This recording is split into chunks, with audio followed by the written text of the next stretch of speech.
Now, I'm not a big Apple user. As you can see, this video is currently being recorded on a Samsung S21 Ultra device. And the new Apple Watch Series 8 has made me turn my head, as well as the iPhone 14 and Apple's new unveiling of the newest iPhone. And I'm excited. I've been so excited that I'm actually considering to actually switch back to Apple, thinking that maybe it might give me a better experience than Android, since their seamless way in connecting all their devices, from the Apple Watch to the iPhone to the MacBook to even the iPad. Like you can shrink a screen with just your fingers, go to another device, enlarge it on the screen, and the picture's just right there. So in today's video, I'm going to explain everything you need to know and everything I've learned about the Apple Watch Series 8. And if I've missed anything out, then please be free to comment down below, hit that subscribe button, or not, it's up to you at the end of the day, but I'll make sure I'll remind you at the end of the video. And let's get started. And also, I also forgot to mention on how this video is going to be sectioned out. So if I can, then I'll maybe split up the video into sections so you can skip to the part you want to go to and then you can leave. So if you want to get that quick information, it will be there for you. If the video isn't timestamped down below, then make sure you go into the description and I'll have each timestamp for each section I'm talking about labelled for you, so you can access the information that you need the most at a most efficient rate. Now, I offer my condolences for the degrading video quality, as Android phones don't handle low light very well, as it spawns noise, causing a softer image. But on the topic of the Apple Watch Series 8, we're going to be talking about the display. The first thing they talked about when they unveiled the Apple Watch Series 8 was how bright their display could get. Their display could reach a peak brightness of 2000 nits. And to put that in comparison to another phone, the Samsung S22 Ultra, for example, which was released in early February in Samsung Unpacked event, and that display brightness could reach 1700 nits. And that's why Apple was saying this is our brightest watch display yet. And they weren't lying. Like, for example, in comparison on how bright 2000 nits is, for people who don't know the actual size of nits, is you could be walking out on a day where it's so sunny. Have you ever had that issue where you're walking out, you're on the beach, you're chilling where there's a lot of sunlight and you can't see your display? Well, with Apple's basically solved that issue with their 2000 nits bright display that combats that, and it pushes out real light. And also, with their efficient display, it doesn't eat up battery. Because many of you may be thinking, wait, with a brighter display, would it come with a worse battery life? No. With Apple's efficient software compared to Android, which Android is great when it comes with optimization, customization options, but when it comes to Apple has their OS nailed to the stone. So with battery life, they can max it out. Like, for example, the iPhone 13, which has a 4500 milliamp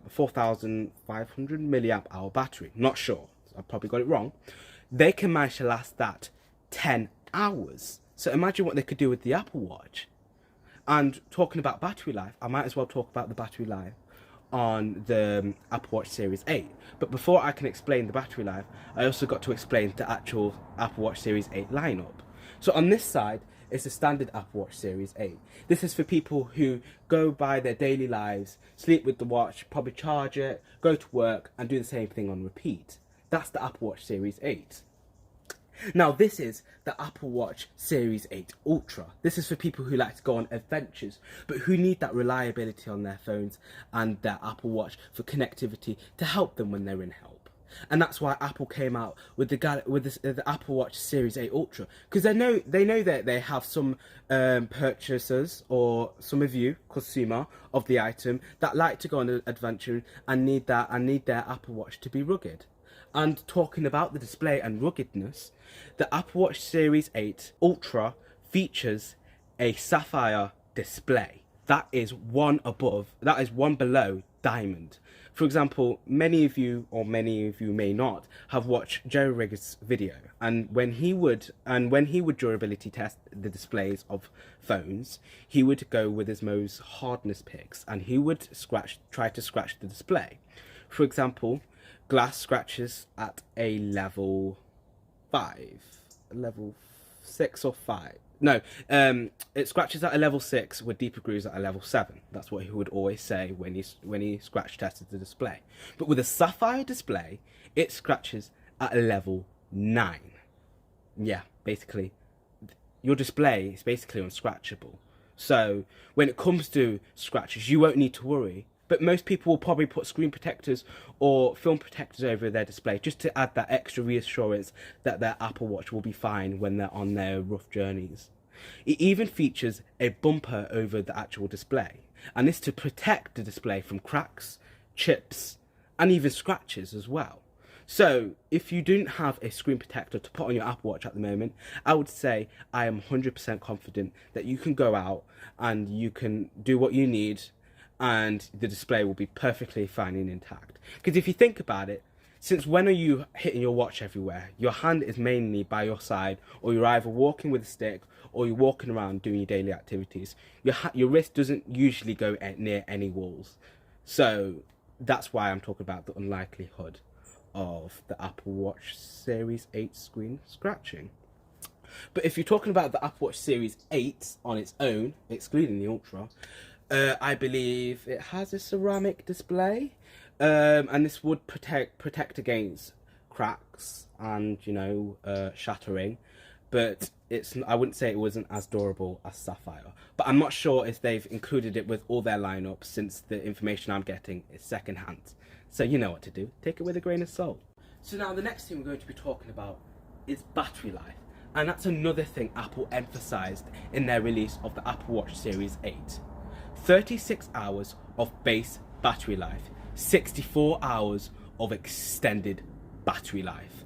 That blew me away. That made me physically fall off my chair.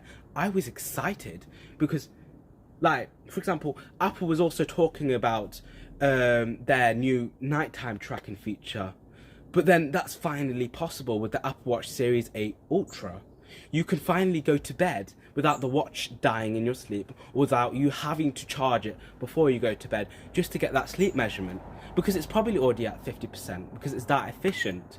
And if you want to save even more battery life, with the digital crown, you can actually move the digital crown forward, which will activate a red display, which is power efficient, and it can extend your battery life up to 64 hours. And a day, a typical hours in a day is 24 hours. That's basically 3 days. 3 days of battery life. But of course, the Apple Watch hasn't been released yet, and we've got to wait for the reviewers to get their hands on it and to actually test that juju, to actually know if it's real or Apple's, let's say, pushing the boundaries. Not exactly lying, but emphasizing to get you hooked, to get you to purchase the product. Because the way I've been talking about the Apple Watch Series 8 is I've been talking about it in an upbeat and excited way, which may have probably passed my emotions towards you as the watcher of this video. It's actually kind of creepy on how I'm recording this video and I'm the only one in my back garden, but yet you are watching me right now through this camera. Another thing I'm going to mention about the screen is the design. The design to go with this screen. For example, the Apple Watch Series 8 has a titanium case. Titanium is strong, like strong. It can help prevent from dents. It can probably absorb shock impact because they probably have padding for the adhesive that's cushioning this display, so no rough edges. And it also has a customizable button, which is new and that's been recently included specifically with the Apple Watch Series 8. And this button can be used for many things. It could be used for apps. It could be used for calling. It could be used for Siri. It's all up to you. It's up to your imagination and what Apple software allows you to do. Button. Another thing that I failed to mention about the design is underneath the Apple Watch, the thing that measures your heart rate, measures your temperature, measures your body weight and your body fat and all that bob, and your ECG. They've improved that with a higher surface ratio, I believe, which will make it easier to read your heart rate. It'll be easier to get, it'll be able to get better sleep readings, and it will also be able to get temperature readings, which I'm pretty sure that is new to the Apple Watch Series 8. But of course, since making this video, I've also basically rushed to make this video without doing my proper analysation of the Apple Watch Series 8. So please take everything I give you with a grain of salt. Now, based on what I've learned and what I've shared with you through this screen about the Apple Watch Series 8, should you buy, should you purchase, should you throw your money up for pre-order at the moment I'm talking to you about this? And at the end of the day, I'm not going to say no, I'm not going to say yes. It's up to you. Do you need it? Do you want it? Is it something that is for you? Are you an adventurous person? Then maybe you should go for the Series 8 Ultra. Are you a casual person that just goes to work and comes home but still wants to have the latest Apple devices? Then you should go with the Apple Watch Series 8. But it all depends on you. Do you want the best experience possible and the most rugged watch? Or do you want the most simplistic, typical, iconic design from the Apple Watch Series 8? And that's something I'm going to leave you to think about. And that's the end of my video. I'll see you in the next video.